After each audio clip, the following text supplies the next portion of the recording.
Donc l'alimentation ici, c'est vraiment mettre un point d'honneur sur le fait que la nourriture ne fera pas du mal à notre corps, mais au contraire va le pousser à lui donner de l'énergie.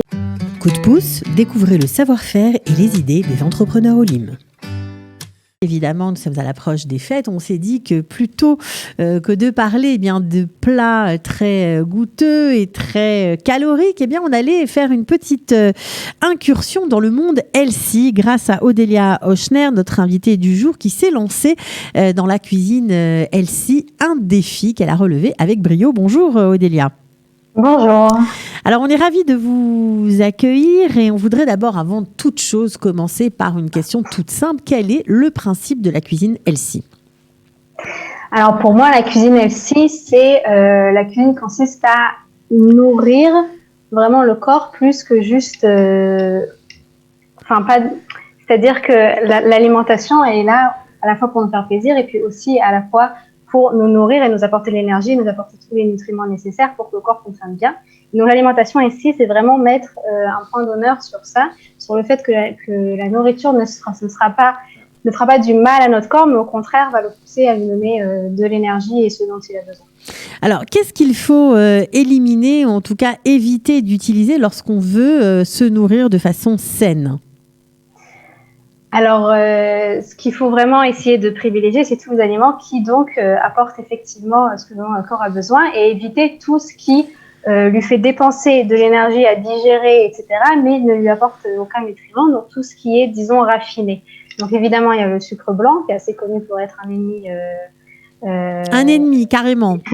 Qui est pour être un ennemi, en tout cas vraiment à éviter au maximum, ou à remplacer par d'autres sucres un peu plus sains. Et puis tout ce qui est aussi les farines blanches de préférence à éviter ou à combiner avec des farines plus complètes qui ont plus de fibres et plus de nutriments. Voilà, parce que tout ce qui est blanc, on va dire farine blanche et sucre blanc notamment, nécessite au corps de faire beaucoup plus d'efforts, c'est ça, pour le digérer? Bon, alors moi je suis pas ni diététicienne ni nutritionniste, mais comment je comprends et comment je vois les choses, c'est effectivement il demande des ressources au corps, mais qui en échange, la balance elle est pas équilibrée, n'apporte pas ce qu'il faut. Et parce que en fait c'est des farines, par exemple farine blanche, c'est farine avec laquelle on a retiré tout l'intérêt nutritionnel.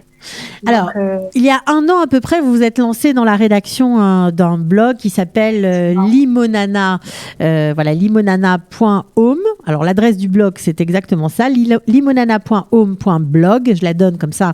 On peut aller y faire un petit tour. Alors, il y a tout un tas de recettes et notamment, il y a certaines recettes qui ont attiré mon attention. On va parler des pancakes à la batata, la patate douce.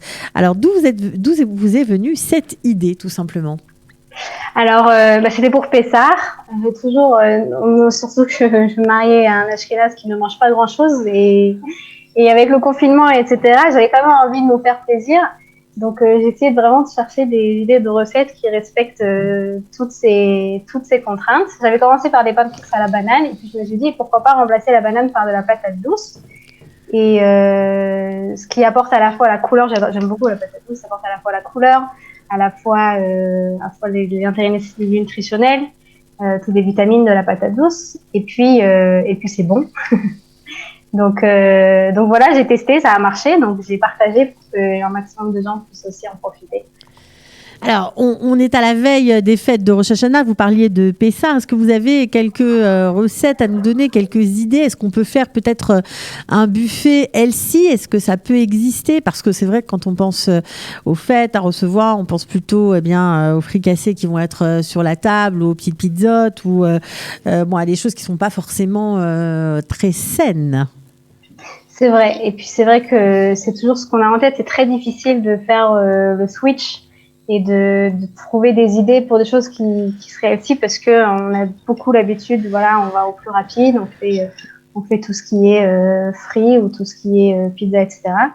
Moi, sur mon blog, j'ai pas eu le temps de beaucoup mettre de recettes de Rosh Hashanah. Pour l'instant, il y en a 2. Il y a une crème pâtissière à la grenade et il y a des petits gâteaux au miel où en fait, on insère imperceptiblement des légumes dedans pour pouvoir ajouter en fait l'intérêt naturel des légumes, les fibres, etc. Donc, ce sont des gâteaux, il n'y a pas de beurre, il n'y a pas de margarine, mais à la place, il y a peut-être de la courgette ou autre chose. Il y a quand même du sucre, parce que ça reste du miel en l'occurrence. Mais on insère un peu des carottes, des courgettes râpées. Il y a aussi de la banane pour aussi le côté sucrant. Donc, ils peuvent être intéressants, mais une alternative pour les gâteaux au miel classiques à la farine blanche et au sucre blanc. Et après au niveau buffet, oui, c'est il y a aussi des idées sur le blog. Quand on accueille beaucoup de gens et qu'on veut faire un buffet froid, il y a aussi d'autres idées qui montrent que c'est possible de faire des choses healthy, pas énormément compliquées, qui prennent autant de temps que de faire des petits plateaux de pizza, etc. L'idée, c'est qu'on peut aussi manger des petites choses avec ses doigts sans forcément que ce soit des cacahuètes ou des choses très grasses. Par exemple, vous avez une recette très sympa de boulettes de thon au four. Voilà, alors c'est vrai que tout ce qui est à la base frit, j'essaie toujours de le faire au four. Alors certes, on retrouve pas le goût du frit, faut pas se leurrer, c'est pas la même chose, mais c'est une super alternative. C'est en plus beaucoup plus rapide. Moi, je trouve ça à faire cuire, on met sur la plaque du four et on le fait cuire. Je trouve ça beaucoup plus simple. Et d'ailleurs, c'est probablement ce que je vais faire là, à la place des beignets d'épinards. Je vais faire des galettes d'épinards au four pour éviter d'utiliser la friture pour le Seder de Rosh Hashanah. Ok. Donc c'est souvent une bonne alternative.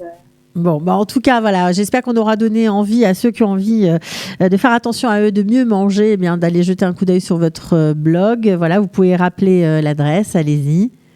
Voilà, c'est limonana.home.blog. Et ceux qui préfèrent, il y a une page Facebook, Limonana, comme ça s'entend, ou une page Instagram. Pareil, Limonana sur Instagram, on peut vous suivre et cliquer, avoir des recettes également.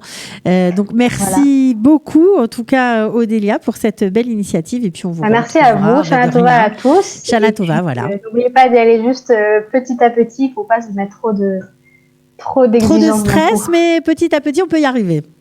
Oui. Ok, le message est entendu. À bientôt, Odélia. À bientôt, Shana Tova. Shana Tova.